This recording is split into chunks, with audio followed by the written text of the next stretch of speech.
Now, as we assume this role, the third house, Kakamega County Assembly, I want it to move from where it is currently, because we are sitting at number 46 out of 47 counties. Although our county executive is at the top, unfortunately, the Kakamega Assembly has been doing dismally. It's now at number 46 out of 47. We are going to move that from that 46 until we are top. We're going to be number one in this country and among the best in the world. This is going to be a good example of modern assembly. We are going to, this museum that you are seeing here, we are going to have it demolished and a new ultra-modern facility to be put here, comparable to only parliament in this country. We are going to embrace a lot of reforms, especially in terms of legislation.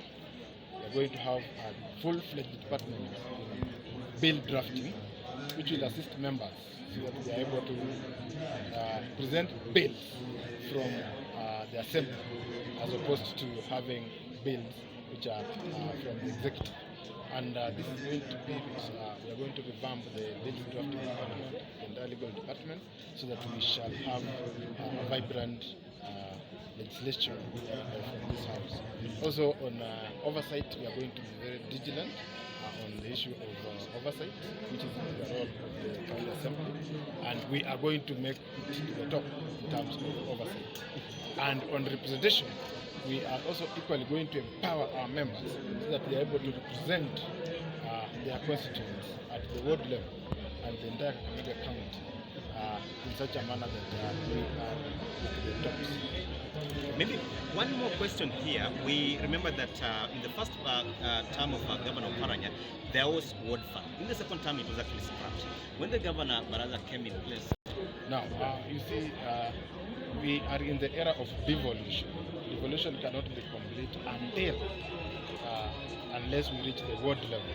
So that issue of ward-based projects, not actually ward fund, but ward-based project is a very good idea, and it's going to reach. We are going to ensure that we put up the necessary legislative framework so that we have ward-based projects that they are able to reach the very person at the very low level, that's in the ward, in the villages, so that people are represented in terms of development.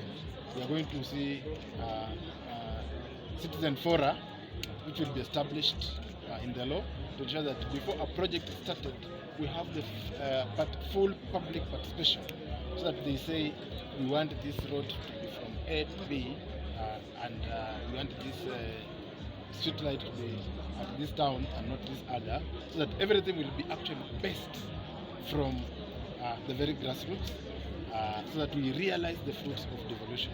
Devolution was not meant to come from the national level, the county level, and we don't inflate up to the village.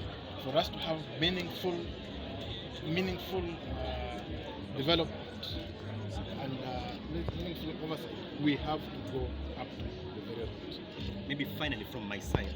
You see, this is a delicate balancing act because we need, one, to have a good working relationship with the executive for us to realize any development. The work of the assembly is to ensure that the agenda of the executive is actually reached, so that the executive is able to perform and it continues being top. Kakamega County is at the top of in terms of representation and in terms of development, and that's because there has been a good working relationship between the assembly and the executive. That should continue, desirable, without necessarily relinquishing the independence of the assembly. Thanks. Look at that situation, and if it's true, we are going to ensure that so this is a house of legislation. We are the people who legislate. So we are going to ensure that everything is looked at in consultation with all stakeholders so that we can ameliorate the situation. Any questions?